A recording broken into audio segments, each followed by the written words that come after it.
Good morning, ladies and gentlemen.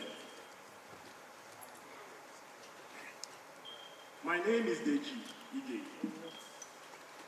Citizens of Nigeria, Rome was not built in a day. But the people who built Rome did not run to Athens when the Greeks were falling. They stayed back to build Rome. So, my message this morning is not for those fleeing Nigeria in search of greener pasture, but for the keepers of hope and those standing guard at the watchtower of truth. I am a poet, not a prophet, but I see things. I see a great Nigeria emerging. I see the promises she holds. From the ashes of a flaming throne, a phoenix will arise. From the debris of our womb, a prosperous nation will rise. A Yoruba proverb says, Baba mo bi a n lo, o ye ka mo bi a ti n bo. If we do not know where we're going, we should know where we're coming from. And that is the inspiration behind my poem this morning, titled, Where Are Those Days? Can I verily bury this memory? Can I ever not rule over the days of innocence? I think they are gone. Noble ways of good old days in this land, I guess, disappeared with the granite pyramids of Kano. The acid rain that withered fertile fields of brotherhood in Egypt also killed compassion in the neighborhood of Lagos. Rails were built to connect cities and hearts of folks who lived apart, I was told. Children who had little to eat would await travelers in Kaduna with open arms and offering of tuwo masara, which they shared in elation to strangers from Owerri and Warri, weary and hungry on their journey to foreign lands they later called home. In search of where it all began, I groped in the darkness of days at hand. My foresight went hazy, so I stumbled on my father's broken heart. Broken by stumbling blocks of unpaid pension and bonds inflicted by compatriots who made him queue in the sun to earn the peanuts called pension. My father screamed, and the pain grew sharper when the politicians mentioned the state pension as an achievement of their government. So, for my hazy vision and the inadequate attention of my generation to the state of the nation, not asking the aging generation the direction for our destination, my father gave me a punishment to write an epistle on how it all began. His opening line threw me off balance. What does not belong to a man, he said, a man should not take, except a woman in marriage. If not that option, then it is corruption. Life is a riddle, my son. The land bled when Oborawe was put in shackles, heaven wept when Sarowiwa was laid to rest. Rest was his last word. That sparked this unrest within me, that heroes of noble cause who have gone to rest may never rest in peace until this matter is laid to rest. My father fell asleep. Then I picked his brain.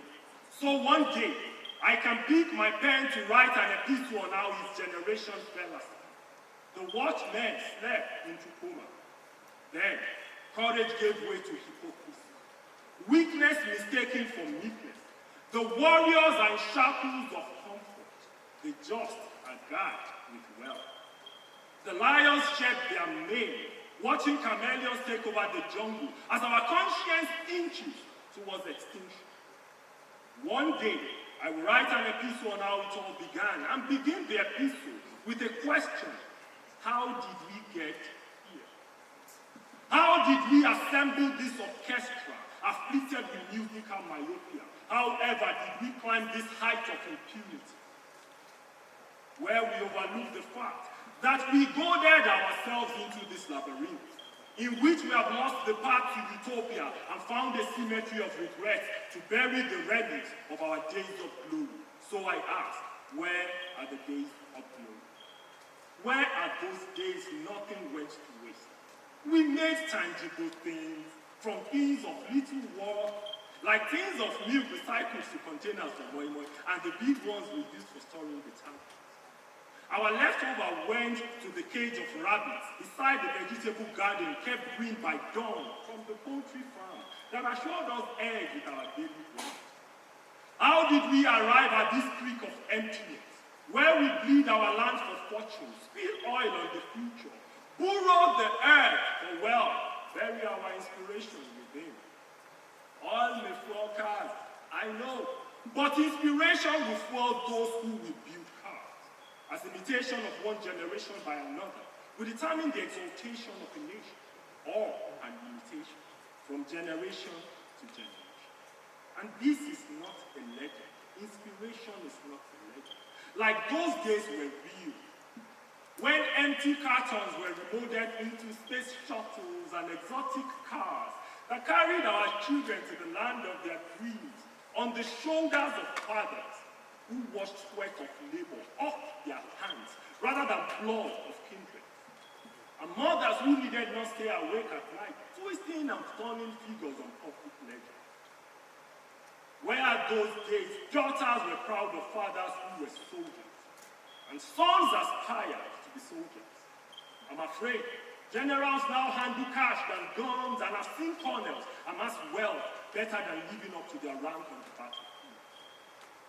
Where are those days our national anthem was a prayer? Each verse crafted a master key that unlocked doors in days of uncertainty. Virtue flowed in our veins, love expressed in purest ways, as bars of iron could not cage our dignity. Praise be the name of the Lord. Have mercy on your people. Just before the shepherds started to hustle flocks with fancy billboards and the scriptures shrank into art on the same tabs where we watch porn, were the days our offering went straight from the heart to the hands of the needy, or the offering bowls on sacred altars, then carried further to orphans and widows and accounted for by church elders. But on this new road to salvation, I see end-time ministry, where offerings are swiped from debit cards to POS on glamorous altars, wired to holy accounts, and further to escrow for the upkeep of the shepherd. Worse still, lavished on building colleges and private jets the congregation cannot afford.